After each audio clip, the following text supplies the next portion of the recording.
Actes des apôtres.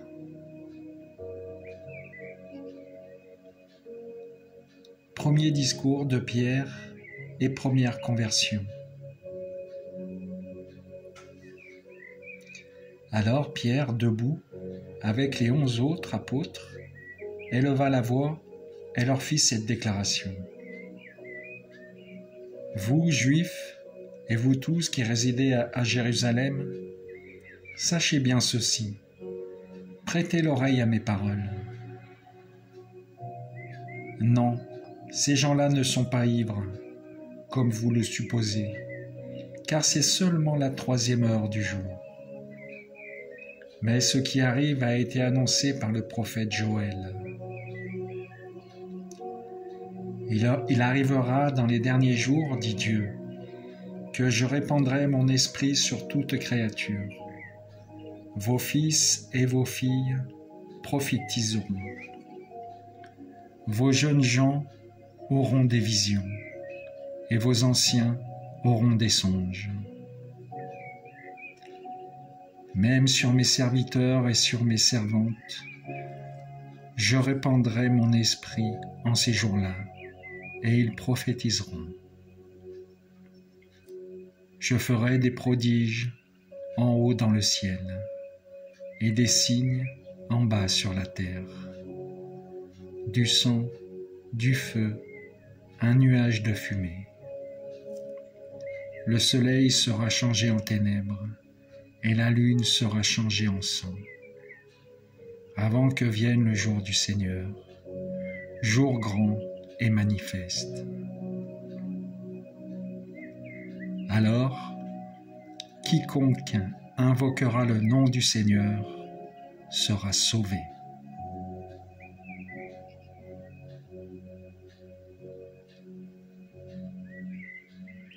Hommes d'Israël, écoutez les paroles que voici. Il s'agit de Jésus le Nazaréen, homme que Dieu a accrédité auprès de vous en accomplissant par lui des miracles, des prodiges et des signes au milieu de vous, comme vous le savez vous-même. Cet homme, livré selon le dessein bien arrêté et la prescience de Dieu, vous l'avez supprimé en le clouant sur le bois par la main des impies.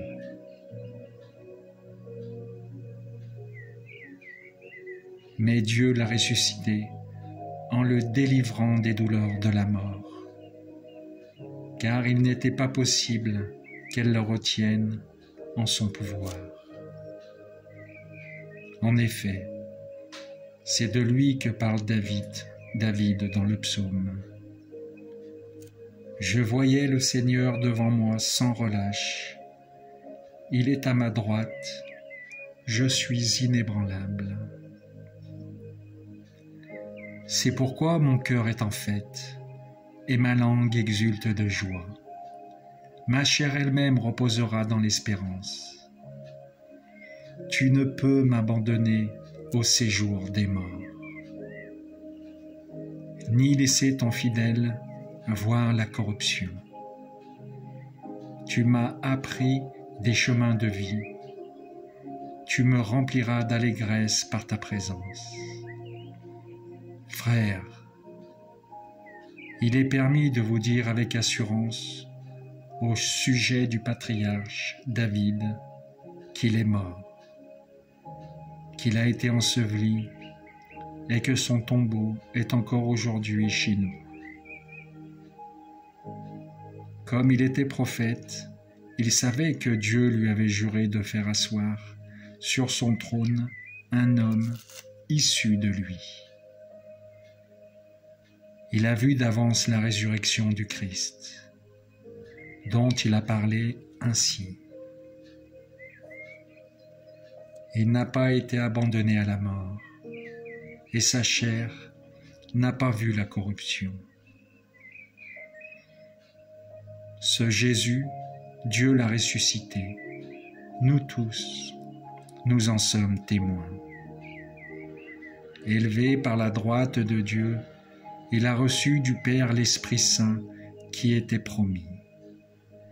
Et il l'a répandu sur nous, ainsi que vous le voyez et l'entendez.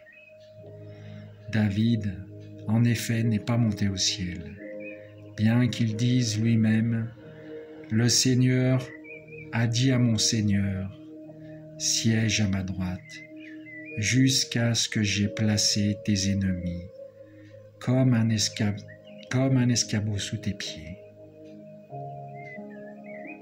Que toute la maison d'Israël le sache, donc avec certitude, Dieu l'a fait Seigneur et Christ, ce Jésus que vous avez crucifié. Les auditeurs furent touchés au cœur. Ils dirent à Pierre et aux autres apôtres, « Frères, que devons-nous faire ?» Pierre leur répondit, « Convertissez-vous et que chacun de vous soit baptisé au nom de Jésus-Christ pour le pardon de ses péchés. Vous recevrez alors le don du Saint-Esprit, car la promesse est pour vous, pour vos enfants et pour tous ceux qui sont loin, aussi nombreux que le Seigneur notre Dieu les appellera. » Par bien d'autres paroles encore, Pierre les adjurait et les exhortait en disant,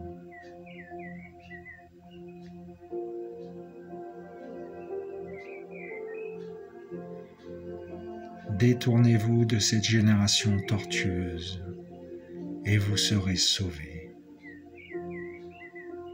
Alors, ceux qui avaient accueilli la parole de Pierre furent baptisés. Ce jour-là, environ 3000 personnes se joignirent à eux.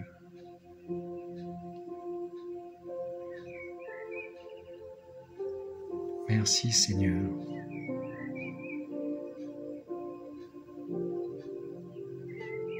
De nous avoir envoyé des apôtres qui ont créé la première communauté, des fidèles, ceux que tu aimes.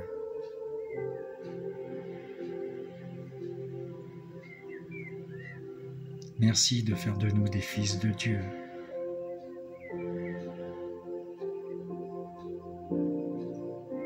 Merci Seigneur de ta présence dans ma vie.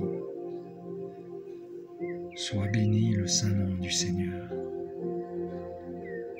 Alléluia, Alléluia.